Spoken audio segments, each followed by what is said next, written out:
Welcome to Toy Business Unboxed, your gateway to the secrets of the toy industry.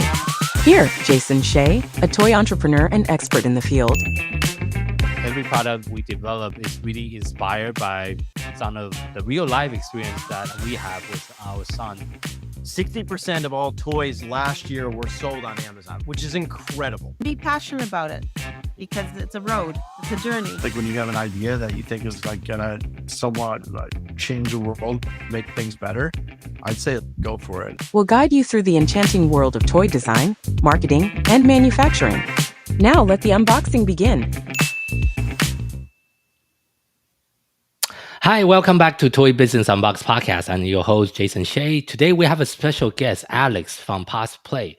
Alex is a designer and an innovator who has spent over a decade related to sensory equipment.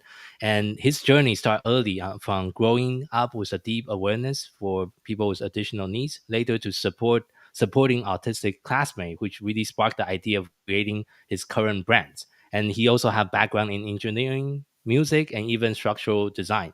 Thank you so much for being on our show today, Alex. Thanks for having me. So first of all, could you, Mike, kind of share with our audience your background and like how do you even like get into doing what you're currently doing right now? Sure. So I've always been fascinated by products and toys in particular. My dad was always taught to put away his toys or his, in particular, growing up on a farm tractors and model tractors. So he then became a collector, and he still is a collector to this day. Mm-hmm. So I've always been fascinated by not just the product and how it's made, but also the packaging. Because sometimes in collectibles, the box is worth more than the actual product itself. Now, having that kind of model engineering background from my dad and having disability in the family, I then, after going down the kind of creative route with music, decided that there was a gap in the market, and also there was a need for a product where children could go to relax and just be. This kind of hit home really at school. As mentioned, living with a family member with Down syndrome, I saw kind of firsthand what it's like to how it really affects the family. And when I saw this in school when I was paired with an autistic boy who used to go under the table and just go to relax, and that would be his space. And I'd always kind of ask my mum, was there anything out there? Was there anything kind of cool looking? There's a place for him to go, and there was, but nothing that was quite cool. Nothing that could be deemed as another world, somewhere fun that didn't look too clinical. So later on in life, I became a designer, designing structural, exhibition stands and conference exhibits. One day we were doing an exhibition where I designed this structure, and a few ladies exited the structure, and I overheard them saying it's like being in another world. And that's when I thought, maybe this is the chance where we can create these different changing worlds where people can go to not just only relax, but also to stimulate and to play as well. I see. And I know you have very unique product as well. Can we also talk about a little bit about the product that your company has designed and how is that helping, especially kids with sensory needs? Sure. So so started back in 2013 with the early designs. So being a structured designer, we used to do a lot of designs for and in inflatable structures, and we still do with my other company. After this kind of light bulb moment, I then in 2014 launched the product, which is an interchangeable adventure immersive play space. So it's a place where children can go to relax, to play, to read. But the interchangeability of it means that there is an investment to start with the product, and then children's taste, as we all know, they change so often. can journey with them throughout childhood. So there's different adventures. Yeah. At first, it just started with the lights in the structure, an inflatable pod structure with just 2 themes to start with. I then developed some sound effects. And at first, it was really basic. We used to email people the MP3, so it was so. I see. Okay. And I mean, it's just what happened really before. I mean, apps are around, but they were super expensive. Yeah. Obviously, a lot's changed now with the low code, no code kind of stuff. Mm-hmm. And then that's just what people expect from a product, without being too techy. So the product was always designed to be inclusive. So for all children, but particularly at the time for children with additional needs, because of its kind of calming, relaxing benefits. It's great for all kinds of things such as autism, ADHD, right up to anxiety, which obviously peaked 3 or 4 years ago. As much as it stimulates and kind of invokes immersive, imaginative play, it's great for sensory relaxation as well. So the key was to always kind of create different worlds, interchangeability. So this wasn't a one-trick pony or a something that would just be phased out because the child didn't like spaceships anymore. They wanted to go to jungle or something like that. Okay. So having that interchangeability means that we can also switch up, as we say, switch up their world and just change the adventure from journey to journey. Yeah, and also on your website, looking at all the different themes that you have. For our audience that's listening, obviously you can check out our YouTube channel if you want to see the actual product. But I think your design is very unique. And can you also talk about what is actually included in the product if people get one of those products? What is actually included in the bundle? Yeah, so we've got 3 different products. The one that you're seeing there is the PODS Pop, which is the kind of the smallest addition to the range, and the second addition to the range. So you get in there the tent with a removable inner and exterior jacket. We call that an adventure jacket. You get LED lights which are pre-installed into the tent or into that structure. A memory foam mats. It's super comfy, not just for kids, but also for adults, for story time. So parents were thinking of your bums as well. And then it comes with remote control. So that can be controlled. So you have some children that prefer a fixed light with color therapy, certain colors, certain hues evoke different reactions. But we find white is fantastic for reading time as it really highlights the color. But also a smooth fade is just the most calming setting that there is. And when the house lights are down, the glow is really quite hypnotic. It's so soothing, so calming. And then you can speed up the lights if you so wish for a bit more kind of change the light color. You can change the color too, right? Okay. Yes, yeah. Now we also provide a Bluetooth speaker in there as well because we've developed audio stories, ebooks, and sound effects. So it kind of really takes the immersive play adventure into the next generation. With so I write the stories. They're rhyming. They're based on Professor Pods and Bee the Badger, so they're always on an adventure in the themed world or themed journey and adventure that they're in. And it's about 6 to 7 minutes long, so it's a ready-to-go activity where schools can use this for in a reading corner situation, or let's say at home for story time, playtime, or pre-bedtime routine. I see. Thank you for sharing that. From an engineering and design perspective, what were some of the key challenges in creating a product like this one?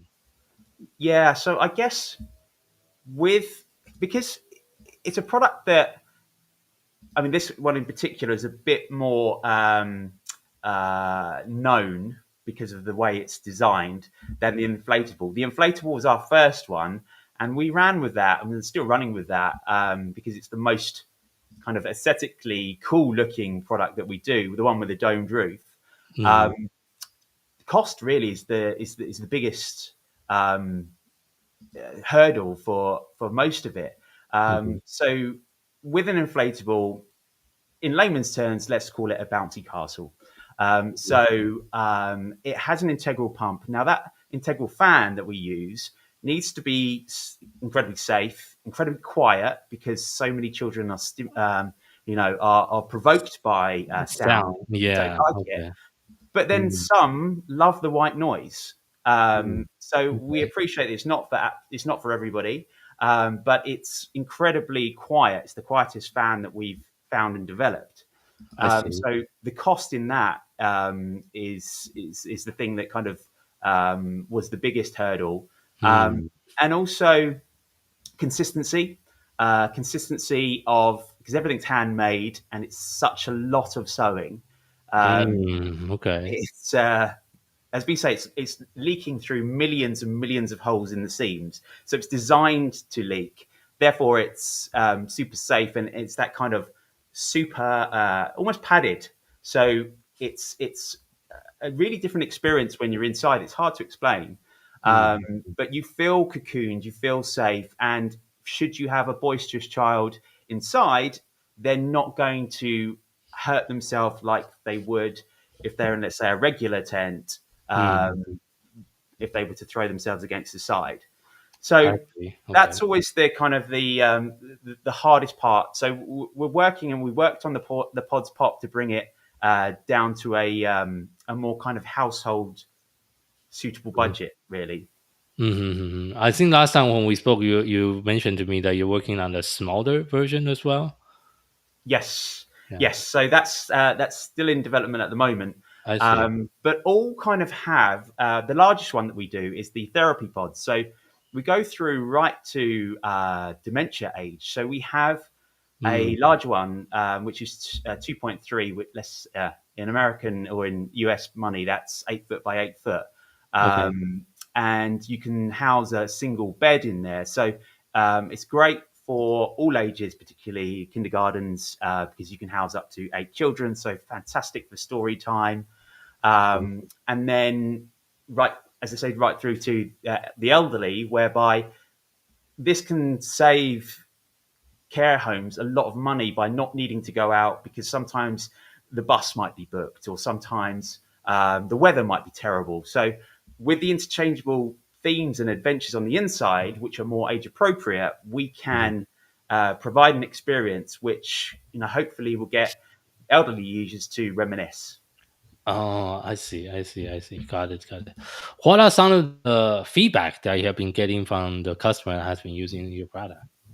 Yeah, really quite emotional feedback, because let's say that there's been blackout tents and stuff on the market for a long time, and they have their use, but the multi-use of a pod is, what we're hearing back, and what we've heard back for years, is that it's transformative and is one of the most used piece of assisted tech that charities buy from us, and that parents have ever bought. It's basically like their own personal sensory room, a portable sensory room. Yeah. And you probably heard about the costs of that. And again, they have their uses, but with that familiar space that anyone can then take to the grandparents or even on holiday, it's just something that is just known, feels comfortable, and can be part of daily routine wherever you go. As we say, imagination anywhere. I see. Got it. And I know a sensory play is definitely evolving. And I know with your product, you currently also come with an app too, right? That's where you Yes. play the stories that you mentioned earlier. Yeah. So as much as we want to be, as a father as well, we want to be screen free. We appreciate that an app is sometimes the best way to deliver the audio, the digital content. Now, we say the app is for the parent, so the parent can be inside the pod reading with the child. So it's a really lovely bonding time. where, again, to make a great routine before bedtime where parents can read with their child before bed, and the audio can be playing at the same time, so you get that real atmospheric experience. So that's what the app is there for. Again, we're kind of working on that and developing that, because we've started to write. Started. I've been writing stories for about 8 years, so Okay. starting to put that all together and improve and increase the amount of stories that we offer, and also improve the graphic content as well. I see. And I think with that digital element, it really also enhanced the overall experiences for the kids and for the family too, right? Yeah, absolutely. So we've got some new cool ideas as well to make it even more immersive, which you'll hopefully see pretty soon. But all that will kind of come through the app as well. But ideally, we want the child to be sitting, playing, and immersed in real play, with toys, pretending that they're an astronaut or that they're a jungle explorer. So really getting immersed in full role play because of all the benefits that has. I mean, it's so magical to watch a child be lost in play, and not just aimlessly staring at a screen. It's there's not enough of it, and I hope with our product, and I know with feedback from parents that's what it gives them. It's that kind of them being a kid again. I see. And I think part of your product is also really about bridging the gap between therapy and play. How do you approach in your product design to make the space that's both fun and therapeutic? Yeah, I mean, so inclusivity is what we've always been about. So there's never been really a distinct way. I always thought if you make something look really cool, and you can make it accessible in terms of being able to walk, wheel, or crawl into a space, it can be for any child. Or we have adults buying our product, and we always get jokes from and comments from parents and teachers at shows going, "You do know when the kids go to bed, we're going to be in this." So it's just because regardless of age, regardless of ability, we all need that space to go to unwind, to relax, to shut ourselves off from the rest of the world. It just it's funny that a couple of bits of fabric and a bit of lights can do that, but we do that in a way that it connects with the sound of things, and the way it's backlit, it creates a lovely glow. So yeah, there's nothing in particular what we try and do. It's just if you can get that accessibility in, and we don't want to be known as purely a product for children with additional needs. We want it to be for all children, and this is for all children. So yeah, with the increase also with the implementation of the PODS Pop product, we started to find a new market, being the toy market. So for the last 10, 12 years, we've been in healthcare, I'd say, and education. But with the new PODS Pop, it's getting us into that toy zone. So we're really new to this place. I see. Of course. And because your products serve many different audience, you mentioned about the families, the school, the therapy centers, and I think each one of them have very different needs, and you kind of need to tailor to what they are asking for as well. Yeah, there's definitely different languages when it comes to marketing. That kind of needs to be addressed, because yes, we have the care industry. We stop all the hospices in the UK for obviously life limiting children with life limiting conditions, and it gives them that kind of magical experience. Then we have schools where let's say reading corners or one-to-one sessions where children can open up about personal issues. And then at home, play and again relaxation. So yeah, there's different ways of for us. There's just so much for us to talk about. Yeah. It's hard sometimes. You can't really concentrate on one thing because they're all very important. I see. Yeah. And I think marketing wise is also a little bit tricky because your product is definitely on the high end of the spectrum if you're compared to any other toys or games within the industry. What are some of the digital marketing strategy that you have tried that has worked best for you Yeah. so far? So digital, because our product needs to be experienced. The best way, I mean, it's not digital, but the best way is exhibitions. But we Okay. meet at exhibitions influencers, and influencers reach out to us. So that's probably the best way in us kind of working with them under collaboration, so that they can tell the world from a different point of view. And we've worked with parents with children with autism, and it's really went down really quite well. Okay. And that's really has worked for us. So that we'll always continue to do that because there's so many different things that you can do with the product. We always say to our customers, imagine you're a film director and we've got like 7 themes. So you can create your own mini film trailer with this and get really creative because of, it looks great in a dark environment and yeah, it can look really cool. So that, and I'd say SEO is slightly easier for us than anything else because it's such a niche, and there isn't any competition really under that price point.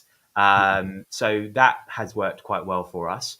But you always got to think in a niche. It's sometimes good to have competitors. They drive the awareness up, and yeah, that's probably that. Being high up on the organic is probably the best thing for us because being around for since 2014 and having a website that does help. I'm terrible at social media. I hate it on a personal level. I just can't see the point in it, but I Yeah. know that's where our customers are. So I Yeah. need to be better at it. And so we kind of have a team that now have been doing that for a while now, and it's helped. But it's it's difficult, especially when you are. It looks more relevant and obviously more poignant when a child is in shot, but we totally understand that's sensitive information, so it's hard to push that. So especially with children with additional needs, so going into the toy industry is a bit easier with that in that respect. Oh, really? Okay. So, what are some of the feedback when you're going to, for example, toy trade show, etc. So far?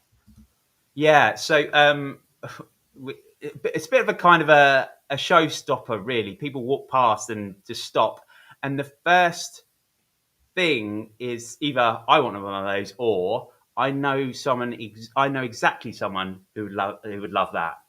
And when you kind of tell them the benefits,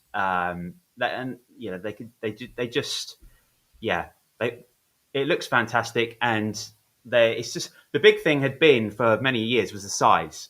So the 6 foot diameter Yeah.